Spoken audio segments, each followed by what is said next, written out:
स्वागत आप सभी का ब्रेकिंग न्यूज चैनल में एक बार फिर से। तो आइए जानते हैं देश दुनिया की तमाम बड़ी खबरों को। पर उससे पहले आपसे निवेदन है कि आप इस वीडियो को लाइक कर दें, शेयर कर दें ताकि हमारा हौसला बढ़ता रहे। देश में संक्रमितों का आंकड़ा 40,000 के पार, अब तक 1,336 की मौत।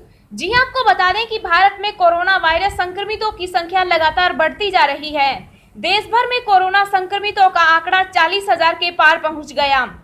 इनमें से 27,973 मरीज अस्पताल में भर्ती हैं, जबकि 11,000 कोरोना संक्रमित ठीक होकर घर जा चुके हैं। कोरोना वायरस महामारी से भारत में 1,336 लोगों की मौत हुई। भारत में सबसे ज्यादा कोरोना संक्रमित मरीजों की संख्या महाराष्ट्र में है, जहां 12,344 मामलों की पुष्टि हो चुकी, जिसमें अब तक 525 लोगों की मौत हो चुकी। दूसरे नंबर पर गुजरात है, जहां 5,073 संक्रमित हैं और अब तक 264 लोगों को अपनी जान गंवानी पड़ी। तो वहीं दिल्ली संक्रमण के मामले में तीसरे नंबर पर है, जहां 4,155 मामले सामने आए हैं और 65 लोगों को अपनी जान गंवानी पड़ी। राजस्थान में 2,838 संक्रमित हैं, जिसमें से 68 की मौत हो चुकी। वहीं तमिलनाडु में 2,769 मामलों की पुष्टि हुई, जिसमें से 30 की मौत हो चुकी, जबकि 1,350 ठीक हो चुके हैं। उत्तर प्रदेश में 2,492 मामलों की पुष्टि हुई। दुनिया भर में कोरोना वायरस की वजह से कुल 2,48,121 लोगों की जान जा चुकी है, जबकि वायरस से संक्रमित लोगों की संख्या 34,45,000 हो गई। इनमें एक्टिव केस 21 लाख हैं और खुशी की बात यह है कि अब तक 11,00,000 लोग ठीक हो चुके हैं। तो दोस्तों, अगली खबर जानने से पहले आपसे एक रिक्वेस्ट है कि आप इस वीडियो को लाइक कर दें, शेयर कर दें, क्योंकि आपका लाइक शेयर करना ही हमारी मेहनत का फल होता है। रेलवे में कोरोना एडवाइजरी का घनघोर उल्लंघन, खतरे में स्टाफ, WCRU ने जताई आपत्ति। जी आपको बता दें कि कोरोना वायरस के संक्रमण के मामले लगातार गंभीर रूप लेते जा रहे हैं, जिससे निपटने के लिए केंद्र सरकार लगातार एहतियात बरतने की एडवाइजरी जारी कर रही है। इसके बाद भी पश्चिम मध्य रेलवे का इंजीनियरिंग रेल पथ विभाग के ट्रैकमैन व ट्रैक मशीन में काम करने वाले कर्मचारियों से लगातार पम्बरे प्रशासन कोरोना एडवाइजरी का उल्लंघन करते हुए कार्य कर रहा है। तीनों रेल मंडलों जबलपुर, कोटा व भोपाल में सोशल डिस्टेंसिंग की व्यवस्था कार्यस्थल पर लागू नहीं की जा रही है। सुरक्षा सामग्री भी नहीं उपलब्ध करवाई जा रही है। यह आपत्ति West Central Railway Employees Union के महामंत्री मुकेश गालव ने पम्बरे के महाप्रबंधक को पत्र लिखकर जताते हुए कहा कि स्थितियां खतरनाक होती जा रही है, जिसकी जवाबदारी रेल प्रशासन की होगी। जीएम को लिखे पत्र में महामंत्री श्री गालव ने बताया कि पम्बरे के तीनों रेल मंडलों के इंजीनियरिंग विभाग के फील्ड स्टाफ को साबुन, सैनिटाइजर व मास्क का वितरण भी केवल एक ही बार किया गया है। उसके बाद स्टाफ बगैर किसी सुरक्षा उपायों के काम को मजबूर है। लॉकडाउन में अपनी गाड़ी से जाना चाहते हैं तो पास के लिए हमें बताएं। जी आपको बता दें कि कोरोना लॉकडाउन के बीच असम सरकार ने वहां पर फंसे हुए लोगों को राहत देने के लिए जहां एक तरफ हेल्पलाइन नंबर जारी किया है, तो वहीं दूसरी ओर सरकार ने अपनी प्राइवेट गाड़ी से जाने का भी एक विकल्प दिया है।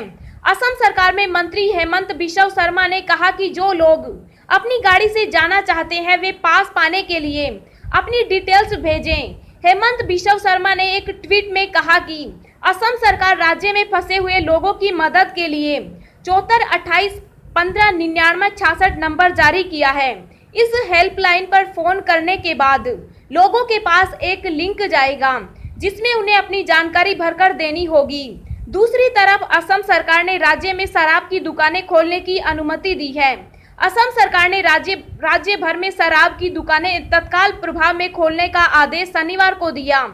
आबकारी विभाग के एक अधिकारी ने यह जानकारी दी। अतिरिक्त आबकारी आयुक्त SK मेधी ने एक आदेश जारी करते हुए कहा कि राज्य में देसी और विदेशी शराब बेचने वाली दुकानों को तत्काल प्रभाव से खोलने की अनुमति दी जाए। आदेश में कहा गया कि कानूनी प्रावधानों के तहत शराब के परिवहन की भी अनुमति दी जाती है। कांग्रेस ने तीसरे लॉकडाउन पर उठाए सवाल, पूछा पीएम मोदी क्यों नहीं आए सामने। जी आपको बता दें कि कांग्रेस ने तीसरे लॉकडाउन को लेकर सीधा प्रधानमंत्री नरेंद्र मोदी पर हमला बोला। उन्होंने कहा कि पहले 2 लॉकडाउन की उन्होंने खुद घोषणा की, लेकिन तीसरा लॉकडाउन लागू करते समय वह सामने क्यों नहीं आए? इसका देश उनसे जवाब चाहता है। कांग्रेस संचार विभाग के प्रमुख रणदीप सिंह सुरजेवाला ने शनिवार को यहां संवाददाता सम्मेलन में कहा कि मोदी ने देश की जनता से ताली थाली और घंटी बजाई और सबने कोरोना के खिलाफ जारी लड़ाई में उनका एकजुट होकर साथ दिया। लेकिन शुक्रवार को जब 17 मई तक लॉकडाउन को तीसरी बार बढ़ाया गया तो इसकी घोषणा के लिए मोदी और उनकी सरकार सामने नहीं आई। उन्होंने कहा कि इससे साफ हो गया कि इस सरकार की कोरोना के खिलाफ कोई योजना नहीं है। कांग्रेस नेता ने कहा कि अगर सरकार की इस संबंध में कोई स्पष्ट योजना होती तो खुद मोदी पहले की तरह तीसरे लॉकडाउन की घोषणा जनता के सामने आकर करते और उन्हें भरोसा देते कि उनकी अगली योजना क्या है। अब यह भी स्पष्ट नहीं हो रहा कि तीसरा लॉकडाउन अंतिम हो गया या इसके बाद भी देश की जनता को लॉकडाउन का सामना करना पड़ेगा। प्रवक्ता ने कहा कि कल से जो तीसरा लॉकडाउन शुरू किया गया उसको महज एक आधिकारिक आदेश के तहत लागू किया गया है। इस आदेश में कुछ भी स्पष्ट नहीं है। देश को कोरोना को लेकर कुछ न बताया गया, न सुझाया गया और न इससे पैदा हुए मुश्किल हालात की जानकारी दी गई। सरकार के इस रवैये से देश की जनता के समक्ष असमंजसता की स्थिति पैदा कर दी है। अगर दोस्तों आप चाहते हैं कि कोरोना वायरस भारत में जल्द खत्म हो जाए तो कमेंट बॉक्स में जय हिंद जय भारत लिखना मत भूलिएगा। ट्रंप की आलोचना के बीच WHO ने कोरोना से जंग में चीन की तारीफ। जी हां, आपको बता दें कि कोरोना वायरस का कहर थमता हुआ नजर नहीं आ रहा। इसी बीच विश्व स्वास्थ्य संगठन ने कोरोना वायरस से जंग के लिए चीन की तारीफ की है। संगठन ने कहा कि दुनिया के अन्य देशों को वुहान से सीखना चाहिए कि वायरस के खिलाफ कैसे लड़ाई लड़नी चाहिए। ट्रंप ने WHO को चीन का PR एजेंसी बताया था। गौरतलब है कि ट्रंप ने कहा था कि मेरे विचार में विश्व स्वास्थ्य संगठन को खुद पर शर्म आनी चाहिए क्योंकि वह चीन की जनसंपर्क एजेंसी के तौर पर काम कर रहा है। ट्रंप प्रशासन ने कोरोना वायरस के पूरे मामले में WHO की भूमिका की जांच शुरू की है और उसे दी जाने वाली वित्तीय सहायता को अस्थायी तौर पर बंद कर दिया है। अमेरिका के अलावा जर्मनी, ब्रिटेन और ऑस्ट्रेलिया सहित कई देश कोरोना वायरस फैलने के लिए चीन को जिम्मेदार ठहरा रहे हैं। One nation one ration card के तहत इन राज्यों में कहीं भी ले सकेंगे राशन। जी हां, आपको बता दें कि राशन पोर्टेबिलिटी की अनुमति मिलने के बाद अब देश के 17 राज्यों व केंद्र शासित प्रदेशों में one nation one ration card योजना लागू हो गई है। इसके साथ ही राष्ट्रीय व अंतर्राज्यीय पोर्टेबिलिटी की सुविधा 17 राज्यों व संघ शासित क्षेत्रों के लगभग 60 करोड़ NF ऐसे लाभार्थियों को उपलब्ध होगी और one nation one ration card योजना के तहत इन राज्यों में कहीं भी उचित मूल्य की दुकान से अपना राशन ले सकते हैं। केंद्रीय खाद्य व उपभोक्ता मंत्री रामविलास पासवान ने one nation one ration card के अंतर्गत राष्ट्रीय क्लस्टर के साथ 5 राज्यों और संघ शासित क्षेत्रों उत्तर प्रदेश, बिहार, पंजाब, हिमाचल प्रदेश और दादर व नगर हवेली, दमन व दीव को जोड़ने की मंजूरी दी है। राष्ट्रीय क्लस्टर से 12 राज्य आंध्र प्रदेश, गोवा, गुजरात, हरियाणा, झारखंड, केरल, कर्नाटक, मध्य प्रदेश, महाराष्ट्र, राजस्थान, तेलंगाना और त्रिपुरा पहले ही जुड़ चुके हैं। इस प्रकार one nation one ration card योजना के अंतर्गत राशन कार्ड की राष्ट्रीय स्तर पर पोर्टेबिलिटी के कार्यान्वयन की प्रगति की समीक्षा करते हुए पासवान ने राष्ट्रीय क्लस्टर के साथ इन 5 नए राज्यों संघ शासित क्षेत्रों की अपेक्षित तकनीक तैयारियों का जायजा लिया। रामविलास पासवान ने कहा कि 17 राज्यों व केंद्र शासित प्रदेशों में रहने वाले करीब 60 करोड़ राष्ट्रीय खाद्य सुरक्षा कानून के लाभार्थी एक राष्ट्र एक राशन कार्ड योजना का लाभ ले सकते हैं। इन लाभार्थियों को योजना में शामिल किसी भी प्रदेश में अपने राशन कार्ड पर किसी भी उचित दर दुकान से अपने पात्रता के कोटे का खाद्यान्न ले सकते हैं। अब हम आपको अगले 24 घंटों के संभावित मौसम पूर्वानुमान के बारे में बता रहे हैं।